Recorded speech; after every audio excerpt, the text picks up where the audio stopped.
Tsamud adalah sebuah kabilah yang masyhur. Tsamud adalah nama kakek mereka, saudara Judais. Keduanya adalah anak Asir bin Irom bin Sam bin Nuh. Mereka adalah bangsa Arab Aribah, tinggal di Hijr, sebuah kawasan terletak di antara Hejaz dan Tabuk. Rasulullah pernah melewati kawasan ini bersama pasukan muslimin dalam perjalanan beliau menuju Tabuk. Kaum Tsamud adanya setelah kaum Ad. Mereka menyembah berhala seperti halnya kaum Ad, namun tidak memetik pelajaran dari kisah kaum Ad. Nabi Soleh selalu menyerukan kepada kaumnya untuk menyembah kepada Allah. Dialah pencipta dan pemberi rezeki, dan dialah yang berhak untuk diibadahi semata, bukan yang lain. Karena itu, mohonlah ampunan kepadanya, yaitu lepaskan keyakinan dan agama yang kalian anut. Segeralah beribadah kepadanya, karena ia pasti menerima amalan kalian dan memaafkan kesalahan kalian.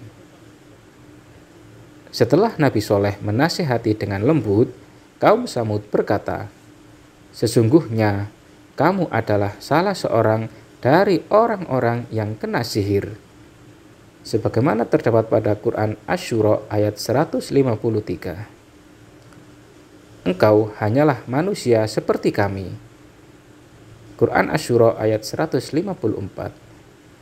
Maka datangkanlah sesuatu mukjizat jika engkau termasuk orang yang benar. Quran Asy-Syu'ara ayat 154. Jika kau bisa mengeluarkan seekor unta bunting dengan ciri seperti ini dan itu dari batu besar ini, mereka menunjuk batu yang ada di sana, menyebutkan sejumlah ciri yang mereka inginkan. Nabi Soleh kemudian berkata kepada mereka, "Bagaimana menurut kalian jika aku penuhi permintaan seperti yang kalian inginkan? Apakah kalian mau beriman kepada kebenaran yang aku sampaikan dan mempercayai risalah yang diutuskan kepadaku?" "Ya," jawab mereka. Nabi Soleh kemudian mengambil perjanjian mereka atas hal itu. Setelah itu, Nabi Soleh melakukan sholat. Ia kemudian memanjatkan doa kepada Allah agar permintaan mereka dikabulkan. Allah kemudian memerintahkan bongkahan batu besar tersebut untuk mengeluarkan seekor unta besar dan bunting dengan ciri-ciri tepat seperti yang mereka inginkan. Setelah melihat mukjizat itu dengan mata kepala sendiri, mereka melihat suatu hal besar, kuasa nyata, bukti jelas dan terang, hingga banyak di antara mereka beriman. Namun, sebagian besar tetap kafir, tersesat, dan membangkang. Nabi Soleh mengatakan kepada mereka, "Ini seekor unta betina dari Allah, sebagai mukjizat untukmu, yaitu sebagai bukti kebenaran ajaran yang aku sampaikan kepada kalian. Biarkan ia makan di bumi Allah, janganlah disakiti. Nanti akibatnya kamu akan mendapatkan siksaan yang pedih." Quran Surat Al-A'raf ayat 73. Pada mulanya mereka menyepakati unta tersebut ada di tengah-tengah mereka, memakan rerumputan dimanapun dalam kawasan mereka, mendatangi air hari demi hari.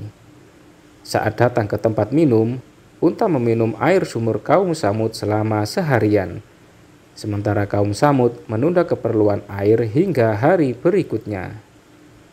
Karena itu Allah berfirman, "Sesungguhnya kami akan mengirimkan unta betina sebagai cobaan bagi mereka." Quran Surat Al-Qamar ayat 27.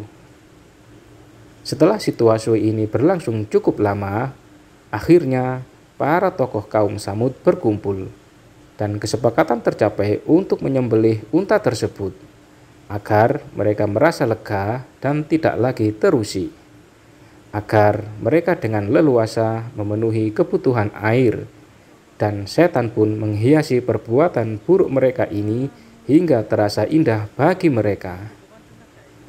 Allah berfirman, Kemudian mereka sembelih unta betina itu dan berlaku angkuh terhadap perintah Tuhannya. Mereka berkata, "Wahai Soleh, buktikanlah ancaman kamu kepada kami jika benar engkau salah seorang Rasul." Quran Surat Al-A'raf ayat 77. Eksekutor penyembelihan unta ini adalah pemimpin kaum Samud. Ia adalah Qidar bin Salif bin Junda. Ia berkulit merah bercampur biru dan abu-abu. Qidar menebaskan pedang ke arah unta itu tepat mengenai urat pada belakang kaki unta. Akhirnya unta itu tersungkur di tanah, mengeluarkan suara keras hingga mengeluarkan janin yang ada di perutnya. Qidar kemudian menikam kepalanya lalu menyembelihnya. Atas kejadian itu, Nabi Soleh mengatakan kepada mereka, "Bersukarialah kamu semua di rumahmu selama 3 hari." Quran Surat Hud ayat 65, yaitu selain hari ketika mereka menyembelih unta itu. Namun, ancaman keras ini ternyata tidak juga mereka percaya. Parahnya lagi, sore harinya mereka berniat untuk membunuh Nabi Soleh. Allah berfirman, "Dan mereka membuat tipu daya, dan kami pun menyusun tipu daya, sedang mereka tidak menyadari. Maka perhatikanlah akibat dari tipu daya mereka, bahwa kami membinasakan mereka dan kaum mereka semuanya. Maka itulah rumah-rumah mereka yang runtuh karena kezaliman mereka. Sungguh pada yang demikian itu benar-benar terdapat tanda kekuasaan Allah bagi orang-orang yang mengetahui. Dan kami selamatkan orang-orang yang beriman dan mereka selalu bertakwa." Quran Surat An-Naml ayat 50-53. Allah mengirim bebatuan yang menimpa mereka yang hendak membunuh Nabi Soleh, hingga mereka semua binasa, sebagai siksaan yang disegerakan sebelum mereka mati. Pada hari Kamis, hari pertama selama masa penantian selama 3 hari, wajah-wajah kaum Samud berubah pucat pasi, tepat seperti yang diancamkan Nabi Soleh. Pada sore harinya, mereka sama-sama meneriakkan, "Satu hari penantian itu telah berlalu." Selanjutnya, pada hari kedua, yaitu hari Jumat, wajah mereka berubah merah. Pada sore harinya, mereka saling meneriakkan, "2 hari penantian itu telah berlalu." Selanjutnya, pada hari ketiga, wajah mereka berubah menjadi hitam. Kemudian pada sore harinya, mereka saling meneriakkan, "Masa penantian itu berlalu sudah." Pada minggu pagi, mereka mengenakan kamper, bersiap-siap dan duduk menantikan azab, siksa, dan hukuman apa yang akan menimpa. Mereka tidak tahu akan diperlakukan seperti apa dan dari arah mana siksaan itu tiba. Saat matahari terbit, datanglah suara menggemuruh dari langit di atas mereka. Bumi yang ada di bawah mereka berguncang hebat hingga nyawa mereka melayang. Semuanya diam, tidak bergerak. Suasana senyap tanpa suara. Terjadilah ancaman yang disampaikan, hingga mereka bergelimpangan di bawah reruntuhan rumah-rumah mereka. Mereka berubah menjadi bangkai-bangkai tanpa nyawa dan tidak bergerak.